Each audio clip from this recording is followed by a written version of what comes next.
ಅಬಕಾರಿ ಇಲಾಖೆಯಲ್ಲಿ ನಡೆದಿರುವ ಹಗರಣಗಳ ನೈತಿಕ ಹೊಣೆ ಹೊತ್ತು ಸಚಿವ ಆರ್‌ಬಿ ತಿಮ್ಮಾಪುರ ರಾಜೀನಾಮೆ ನೀಡಬೇಕೆಂದು ಆಗ್ರಹಿಸಿ ವಿರೋಧ ಪಕ್ಷಗಳಾದ ಜೆಡಿಎಸ್, ಬಿಜೆಪಿ ಸದಸ್ಯರು ವಿಧಾನಸಭೆಯಲ್ಲಿಂದು ನಿರಂತರವಾಗಿ ಧರಣಿ ಸತ್ಯಾಗ್ರಹ ನಡೆಸಿದರು.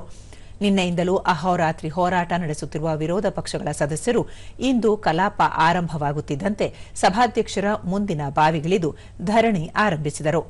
ಧಿಕ್ಕಾರ ಹಾಗೂ ಘೋಷಣೆಗಳನ್ನು ಮೊಳಗಿಸಿದರು. ಚಪ್ಪಾಳೆ ತಟ್ಟಿ ಭಿತ್ತಿಪತ್ರಗಳನ್ನು ಪ್ರದರ್ಶಿಸುವ ಮೂಲಕ ಸಚಿವರ ರಾಜೀನಾಮೆಗೆ ಆಗ್ರಹಿಸಿದರು. ಕೇಂದ್ರದ ಕಾಂಗ್ರೆಸ್ ಸರ್ಕಾರ ಕಾಂಗ್ರೆಸ್ ನಾಯಕರಿಗೆ ರಿಸರ್ವ್ ಬ್ಯಾಂಕ್ ಇದು. ವಿರೋಧ ಪಕ್ಷದ ನಾಯಕ ಆರ್ ಅಶೋಕ ಅಬಕಾರಿ ಇಲಾಖೆಯಲ್ಲಿ 6,000 ಕೋಟಿ ರೂಪಾಯಿಗಳ ಹಗರಣವಾಗಿದೆ. ಇದರ ಕುರಿತಂತೆ 5 ಪ್ರಮುಖ ದಾಖಲೆಗಳೊಂದಿಗೆ ನಾವು ಚರ್ಚೆ ಮಾಡಿದ್ದೇವೆ.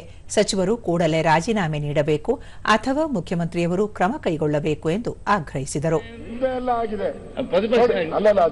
ಒಂದೇ ನಿಮಿಷ ಮುಗಿಸ್ತೀನಿ ನಾನು. ಒಂದೇ ನಿಮಿಷ ಅಧ್ಯಕ್ಷರೇ, ಇವರು ಟ್ರಾನ್ಸ್ಪರೆಂಟ್ ಇದ್ದಿದ್ರೆ ಇದು ವಿಡಿಯೋ ಬಂದು 3 ತಿಂಗಳಾಯ್ತು. ಈಗ 4 ದಿವಸದಿಂದ ಕಾಯ್ತಾ ಇದ್ದೀವಿ ಮಾತಾಡೋದಕ್ಕೆ.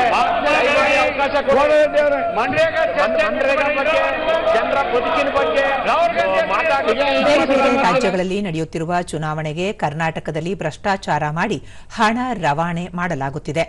ಕಾಂಗ್ರೆಸ್ ಹೈಕಮಾಂಡ್ಗೆ ಕರ್ನಾಟಕ ರಿಸರ್ವ್ ಬ್ಯಾಂಕಿನಂತಾಗಿದೆ ಎಂದು ಆರ್ ಅಶೋಕ ಗಂಭೀರ ಆರೋಪ ಮಾಡಿದ್ದು, ಶಾಸಕ ಕೆಎಂ ಶಿವಲಿಂಗೇಗೌಡ, ಶರತ್ ಬಚ್ಚೇಗೌಡ, ಎನ್ಎಚ್ ಕೋನರೆಡ್ಡಿ ಸೇರಿದಂತೆ ಆಡಳಿತ ಪಕ್ಷದ ಅನೇಕರು ಆರೋಪವನ್ನು ತಳ್ಳಿಹಾಕಿ ಸೂಕ್ತ ಸಾಕ್ಷ್ಯಾಧಾರಗಳನ್ನು ನೀಡುವಂತೆ ಆಗ್ರಹಿಸಿದರು.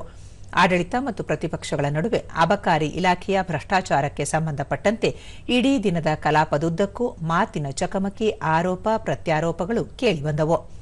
ವಿರೋಧ ಪಕ್ಷಗಳ ಸದಸ್ಯರು ಧರಣಿಯ ನಡುವೆಯೇ ಸರ್ಕಾರದ ವಿರುದ್ಧ ವಾಗ್ದಾಳಿ ನಡೆಸಿದವು. ಆರ್ ಅಶೋಕ ಅವರು ಕಾಗದ ಪತ್ರಗಳನ್ನು ಹರಿದು ತೂರಿದರು. ಪರಿಸ್ಥಿತಿ ನಿಯಂತ್ರಣಕ್ಕೆ ಬರದಿದ್ದಾಗ ಒಮ್ಮೆ ಕಲಾಪವನ್ನು ಕೆಲ ನಿಮಿಷಗಳ ಕಾಲ ಮುಂದೂಡಬೇಕಾದ ಅನಿವಾರ್ಯತೆಯೂ ಸೃಷ್ಟಿಯಾಯಿತು. ಮತ್ತೆ ಸದನ ಸಮಾವೇಶಗೊಂಡಾಗ ಧರಣಿ ಸತ್ಯಾಗ್ರಹ ಮುಂದುವರಿಯಿತು.